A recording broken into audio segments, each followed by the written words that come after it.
મિત્રો, આજની પ્રેમી સલામ, ગુડ મોર્નિંગ, જય મસીહ કી, પ્રેઝ ધ લોર્ડ, હાલેલુયા. નવીન દિવસની ભેટ માટે પ્રભુનો આભાર માનીએ છીએ. 2023ના વર્ષના અંત ભાગમાં છીએ. 2023નું વર્ષ જોતજોતામાં પૂર્ણ થશે અને આજે 27મો દિવસ છે અને નાતાલના વર્ષની ઉજવણીના પણ ભાગ સ્વરૂપે આપણે છીએ. અને પ્રભુનું નામ, ઈસુનું નામ, એ વિશે આપણે જોતા આવેલા. નાતાલના દિવસોમાં આપણે પ્રભુ ઈસુ ખ્રિસ્તનું નામ, તેઓ તેનું નામ ઈસુ પાડશે, તેઓ તેનું નામ ઇમાનુએલ પાડશે. ઈસુના નામનો અર્થ એ તારણહાર, એ તારનાર. ઇમાનુએલ, દેવ સદા આપણી સાથે રહેનાર ઈશ્વર. અને એ વચનો માટે આપણે પ્રભુનો આભાર. આજે બીજા 2 વચનો આપણે જોઈશું. લુકની લખેલી સુવાર્તા 2 અધ્યાય અને 10મું વચન. દૂતે ઘેટા પાડકોને કહ્યું કે બિહોમાં, કેમ કે જુઓ, હું તમને મોટા આનંદની સુવાર્તા કહું છું અને તે સર્વલોકને માટે થશે. આ જે ઈસુનું નામ છે, આ ઇમાનુએલ નામ છે, એ સર્વત્ર પ્રસરે, સર્વ લોકો પાસે જાય. એટલા માટે પહેલો શુભ સંદેશ ઘેટા પાડકોને આપવામાં આવ્યો કે ભાઈ, એ તો મોટા આનંદની સુવાર્તા, બહુ મોટું નામ હવે તમને મળવાનું છે. અને એટલાના માટે એક સામાન્ય પ્રજા, અંધકારમાં બેઠેલી પ્રજા, એમને મોટું નામ આપવામાં આવે. અને આ નામ એમ કહે છે ઘેટા પાડો કે તે સર્વલોકને માટે થશે. એનો અર્થ એમ થયો કે આ નામ તમને મળે ત્યારે તમારે સર્વલોક સુધી પહોંચાડવાનું. અને એ મોટું નામ શું કરશે? કેમ કે આજ દાઉદના શહેરમાં તમારે સારું એક તારનાર, એટલે ખ્રિસ્ત પ્રભુ જન્મ્યો છે. તમારે સારું એક તારનાર, પ્રભુ ઈસુ. એટલે ઈસુના નામનો અર્થ તારનાર. અને એ તારનારનું નામ, એ ઈસુનું નામ ભરવાડોને આપવામાં આવ્યું અને કહ્યું કે તમે જાઓ અને લોકોને પ્રગટ કરો. કેમ કે આ નામ એ સર્વલોક માટે છે, એકલા તમારા માટે નથી. અને એટલે દાઉદનું જે શહેર કહેવાય છે, એ શહેરની અંદર આ નામ પ્રગટ થયું છે.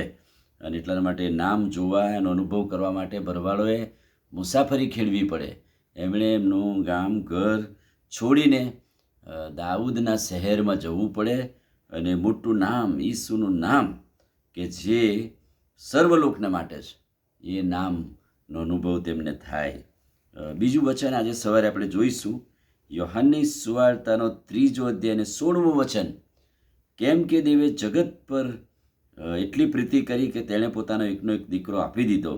એ સારું કે જે કોઈ તેના નામ પર વિશ્વાસ કરે તેનો નાશ ન થાય, પણ તે અનંત જીવન પામે.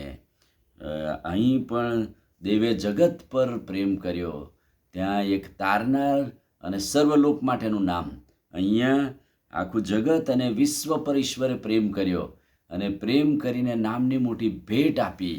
અને નામની ભેટ એ તો કહે છે કે એકનો એક દીકરો આપી દીધો અને તેના નામમાં અનંત જીવન. તેના નામના વિશ્વાસ પર નાશ ન થાય, પણ તે અનંત જીવન પામે. જે કોઈ વ્યક્તિ આ નામ પર વિશ્વાસ કરે, એટલે કયું નામ? ઈસુનું નામ અને ઇમાનુએલ નામ. એ નામ પર જે વિશ્વાસ કરે તેનો નાશ ન થાય, પણ તે અનંત જીવન પામે. કેટલું મોટું અદ્ભુત નામની ભેટ આપણને મળી. એકનો એક દીકરો, એકનું એક નામ આ વિશ્વ અને જગતના માટે ભેટ બની ગયું. અને એની જ ઉજવણી આપણે આ દિવસોમાં કરીએ છીએ. પણ આપણને નામ મળ્યું છે. જો આપણને મળ્યું છે તે સર્વલોક સુધી આપણે લઈ ગયા છે. કેમ કે પ્રભુનું વચન કહે છે તો સર્વલોકને માટે છે. અને એ કહે છે કે જે કોઈ તેના નામ પર વિશ્વાસ કરે, એ ઈસુના નામ પર જે કોઈ આજે પણ વિશ્વાસ કરે, તો પ્રભુ એમના તારનાર બને છે, પ્રભુ એમના ઇમાનુએલ બને છે, સદા એમની સાથે રહે છે. આમીન. પ્રાર્થના કરીએ. વાલા પ્રભુ, આજે સવારે તમારા અદ્ભુત ને પવિત્ર વચનને માટે આભાર. કેટલી મોટી ભેટ તમે વિશ્વને જગતને આપી. ઈસુનું નામ, તારનારનું નામ, ઇમાનુએલ, દેવ અમારી સાથે છે. પ્રભુ, આ મોટી ભેટની અમે ઉજવણી કરીએ છીએ. એનો આનંદ અમને છે, કેમ કે એના નામમાં અનંત જીવન છે, એના નામમાં પાપની માફી છે. આ વચન સમજવા માટે અમારી મદદ કરો. પ્રભુ ઈસુના નામમાં માંગીએ છીએ, સાંભળોને માન્ય કરો. આમીન. God bless you.